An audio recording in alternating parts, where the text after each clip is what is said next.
Bonjour à tous, bienvenue dans Wonder Issues et donc dans l'épisode 2. Donc oui, le cadre a changé et ce sera notre nouveau cadre dès à présent puisque j'ai déménagé et j'ai dû me rapprocher de la fac pour commencer mes études. Alors comme vous avez pu le voir dans le titre, l'épisode 2 il s'appelle Chercher un but à sa vie. C'est vraiment très général mais je voulais aborder ce sujet parce que j'ai vraiment eu une inspiration en regardant un film que vous avez peut-être vu, qui s'appelle Soul.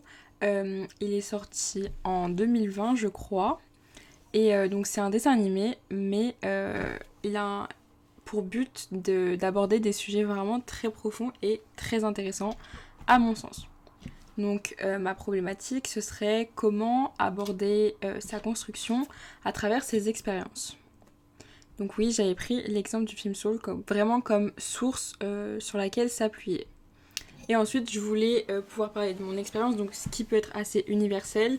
Oui, j'ai ma petite ardoise, donc ce qui peut être assez universel et auquel vous pouvez vous identifier pour qu'on puisse réfléchir ensemble.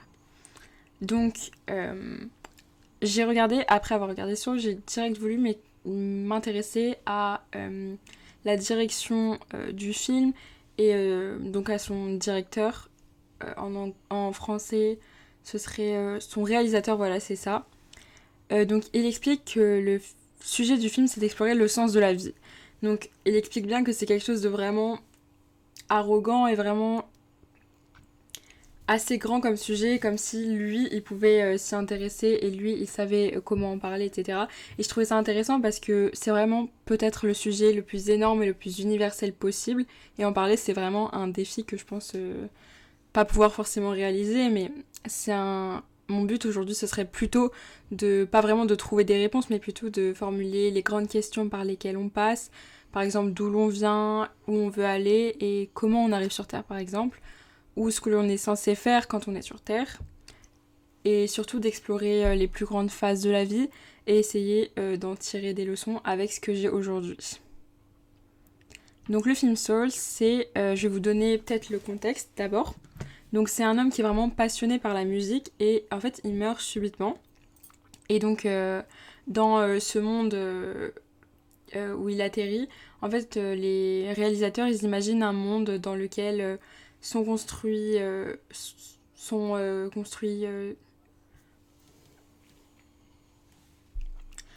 ils imaginent un monde dans lequel il atterrit, donc une vie après la mort dans lequel le protagoniste devrait passer par une espèce de grande porte et il comprend que c'est vraiment terminé pour lui. Mais lui, il renonce vraiment à ça, il essaye de tout faire pour pouvoir vivre. Donc lui, il veut vraiment vivre. Et il rencontre en fait une âme là-bas qui, elle, ne veut pas vivre. Donc elle est même pas encore née et en fait, elle ne veut pas vivre.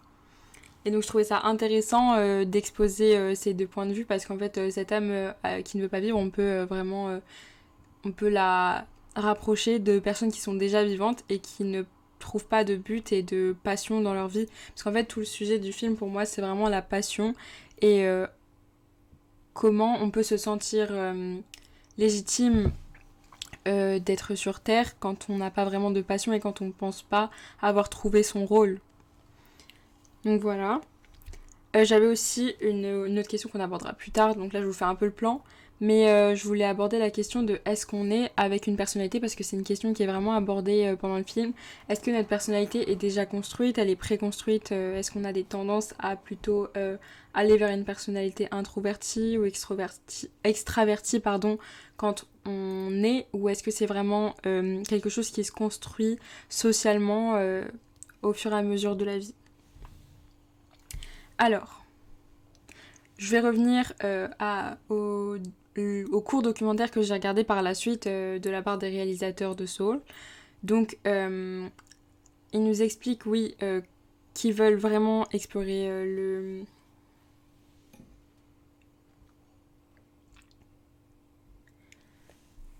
Donc, on comprend que le film, Enfin, je retiens du film...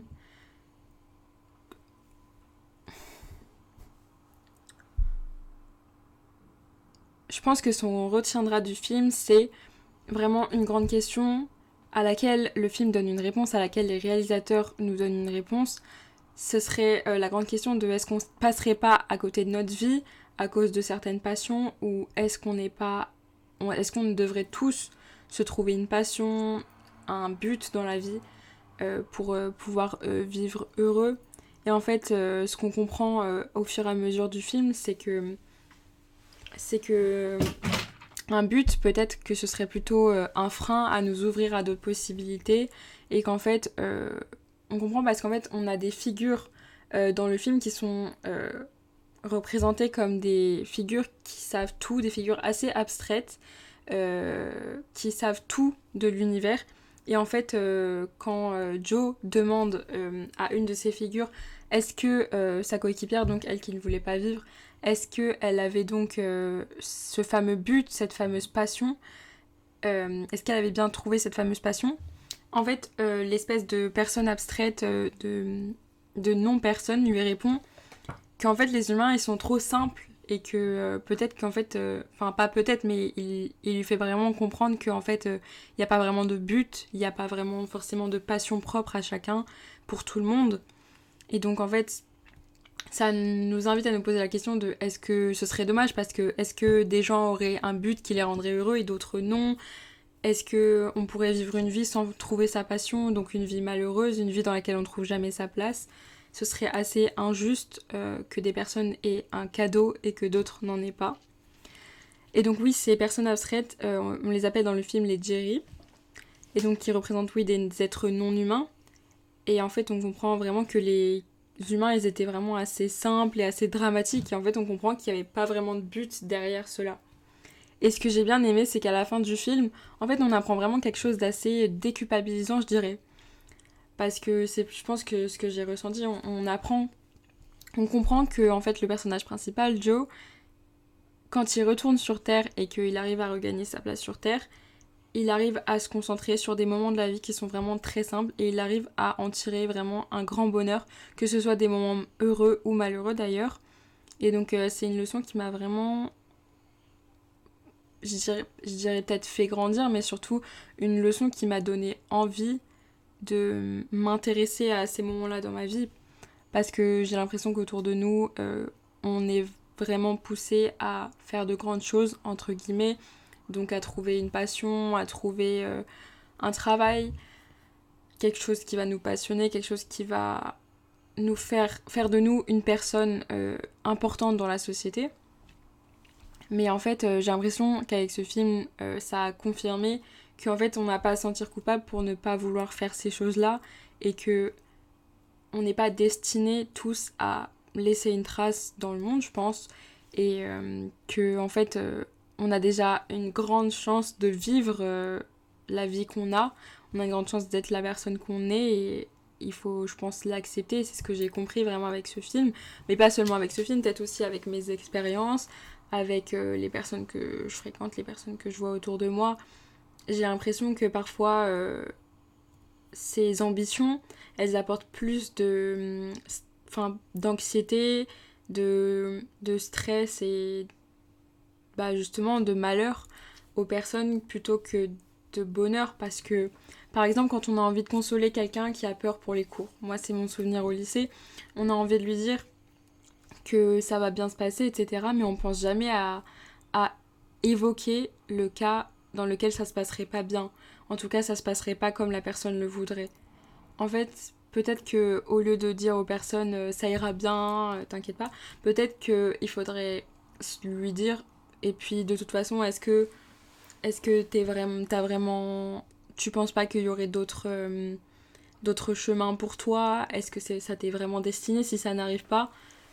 Donc je pense que ça pourrait être intéressant aussi de pas forcément avoir enfin c'est pas de pas avoir d'ambition, parce que je pense que l'ambition ça pousse aussi à faire des projets qui nous enrichissent, etc., mais de pas refuser les chemins que la vie nous propose, quoi. Donc voilà.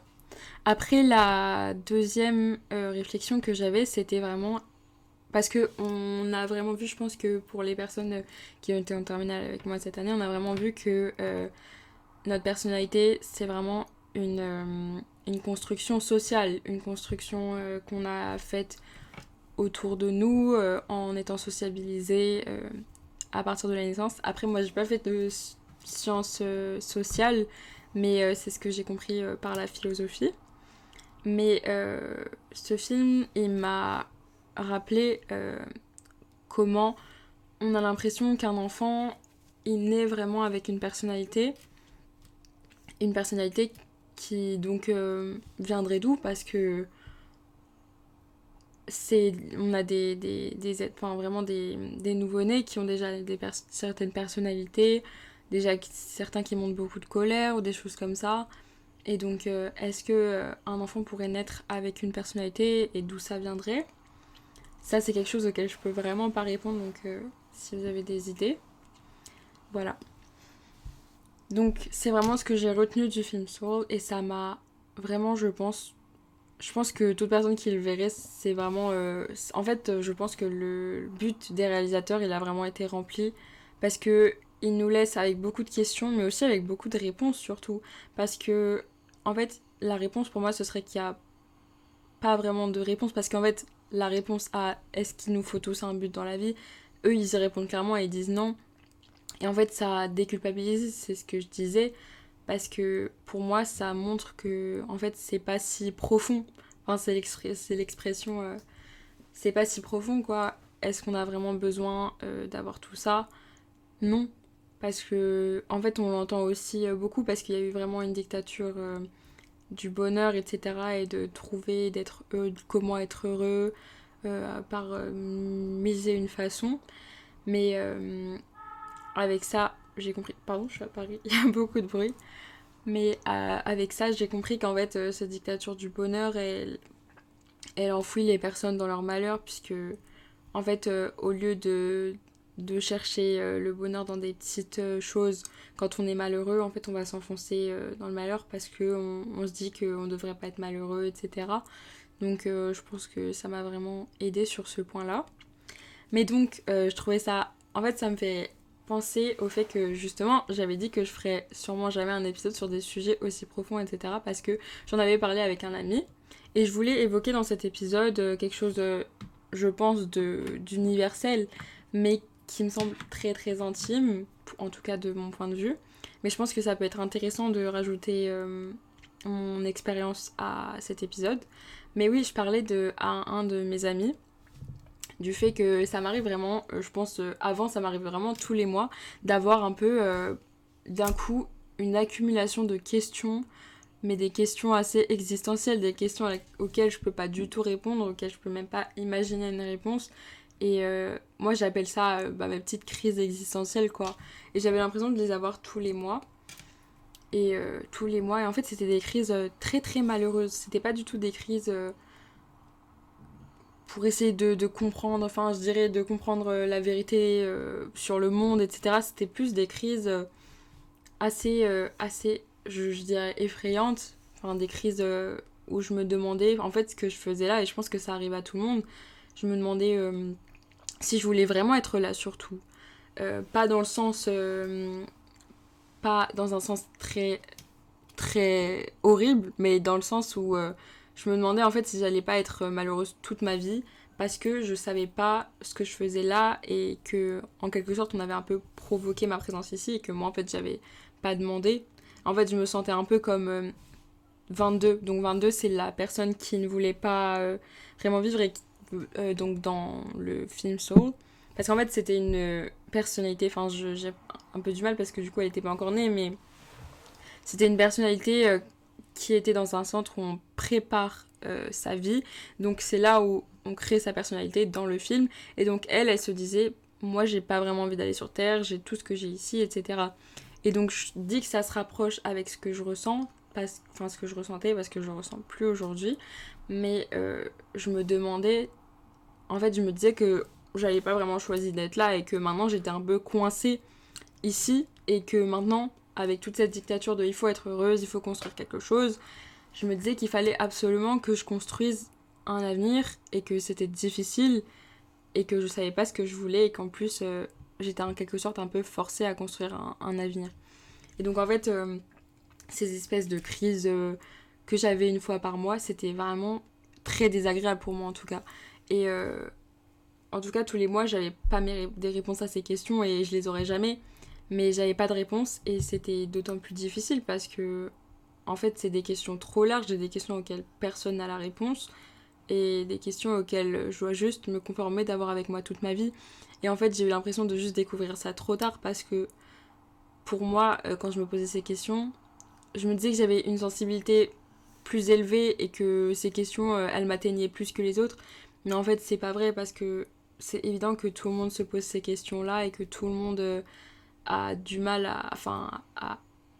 a peur de son avenir, c'est quelque chose d'humain et, c'est quelque chose dont tout le monde a peur. Et en fait, je pense que me dire que j'étais la seule à ressentir ça, c'était ne pas avoir assez réfléchi sur le sujet, quoi. Donc c'est pour ça que je pensais que c'était intéressant de rajouter cette expérience-là au podcast. Mais voilà, donc je pensais que c'était intéressant. Mais parce que oui, ces crises-là, elles étaient... Enfin, je les appelle vraiment des crises, mais vraiment des crises parce que pour moi c'était très désagréable et ça arrivait vraiment en pic à... même pas à des mauvais moments, juste à des moments simples, juste ces questions en fait vu qu'elles s'accumulaient et que je me les posais pas, au bout d'un moment ça explosait quoi. Mais donc je pense que je peux parler maintenant peut-être de mon espèce de changement de point de vue, mais je pense pas avoir non plus vraiment changé de point de vue, mais je pense avoir évolué là-dessus, pas du tout forcément grâce au film. Peut-être que ça m'a aidé en me provoquant à me poser plus de questions, mais je pense que aujourd'hui j'ai envie de, je pense comme tout le monde, j'ai envie de me conformer à apprécier les petits moments et, à apprécier la vie autour de moi. Même si forcément c'est difficile parce que en fait apprécier la vie autour de soi c'est vivre dans le présent et je pense que personne ne vit vraiment dans le présent. En fait on entend souvent qu'il faut vivre justement que pour apprendre à vivre les petits moments il faut vivre dans le présent et c'est je pense très très difficile parce que on pense constamment à ses souvenirs, on pense constamment à son avenir et c'est difficile de se concentrer sur le présent. Mais donc, ce que j'ai envie de faire aujourd'hui, oui, c'est de plus me concentrer sur le présent parce que ça va m'apporter des choses et surtout, peut-être de faire des espèces d'inventaires. Enfin, des inventaires, ce serait pour des objets, mais de faire peut-être des listes dans lesquelles je me remémore ce que j'ai aujourd'hui, que je voulais tant avant, ce que j'ai d'acquis qui est grand et que, en fait, si j'avais pas, je me rendrais compte que j'en ai besoin. Par exemple, certains de mes proches, par exemple le fait que j'ai pu faire commencer telles études, le fait que j'ai pu habiter à tels endroits. En fait, essayer juste de me rappeler constamment ce que j'ai au lieu de penser à ce que je n'ai pas et pas forcément matériellement, ça c'est sûr, parce que le matériel aussi, je pense que c'est ce qui pousse à se poser des questions sur si on est heureux ou pas parce que le matériel il comblera jamais à 100%. Mais donc après, niveau les expériences négatives, évidemment je pense que il faut jamais les repousser et jamais se dire quand on a une expérience négative, il faut jamais se dire évidemment il faut jamais l'ignorer et je pense qu'il faut vraiment les vivre à 100% pour pouvoir passer à autre chose et je pense que les expériences négatives elles m'ont aidé, enfin forcément parce que oui il faut que je finisse ma phrase mais elles m'ont aidé à devenir qui je suis aujourd'hui mais forcément parce que elles m'ont donné une autre vision sur la vie et elles m'ont montré comment agir dans certaines circonstances et surtout comment je pourrais agir si des choses comme ça arrivaient. Et donc je pense que les expériences négatives, elles nous enrichissent forcément et elles font de nous les personnes que nous sommes. Mais en fait, j'ai surtout appris à ne plus voir la vie comme si on m'avait forcé à être en vie et comme si on me forçait à construire quelque chose. En fait, je le vois plus comme une chance, comme un défi. Après, je trouve que défi c'est assez dangereux, mais j'aime bien essayer quand je vois que quelque chose me stresse, me dire que c'est un défi parce que en fait c'est forcément réalisable, c'est juste des peurs de comment je vais le réaliser. Et donc si je me dis que c'est un défi, en fait ça me force à le faire et après peu importe comment c'est fait, au moins ce sera fait. Mais j'aime bien, oui, plutôt voir la vie comme un défi, comme une chance, plutôt que comme un fardeau. Et, et qu'on m'ait forcé, quoi. Donc évidemment ça peut arriver d'avoir des moments où je me demande comme tout le monde ce qui m'arrive, enfin ce que je fais là, etc. Mais j'essaie de me dire qu'en fait j'ai de la chance d'être qui je suis et j'ai de la chance d'être entourée des personnes de qui je suis entourée parce que pour le coup j'ai appris à bien m'entourer et juste d'apprendre à vivre pleinement, pas forcément être tout le temps heureuse, mais juste vivre mes émotions pleinement et jamais les repousser, quoi. Voilà, donc je pense que c'est vraiment ce que j'ai appris récemment et ça m'a fait changer de vision sur les choses, je pense. Je pense. Donc qu'est-ce que je peux aborder encore Je pense que chercher un but à sa vie, c'est forcément lié à la peur de l'avenir. Et ça, pour le coup, je pense que c'est pour tout le monde aussi, c'est assez... on peut vraiment s'y identifier, pardon. Mais la peur de l'avenir, oui, c'est quelque chose que je ressens et c'est quelque chose qui est assez désagréable. Mais je pense que avoir peur, avoir des ambitions, c'est quelque chose qui nous est utile dans une certaine mesure parce qu'elle nous pousse à, à agir pour nous-mêmes. En fait, c'est comme le sentiment de peur instinctif. Notre corps, il nous pousse à agir quand on a peur de quelque chose, il nous pousse à courir, etc. Peut-être que la peur, elle nous pousse...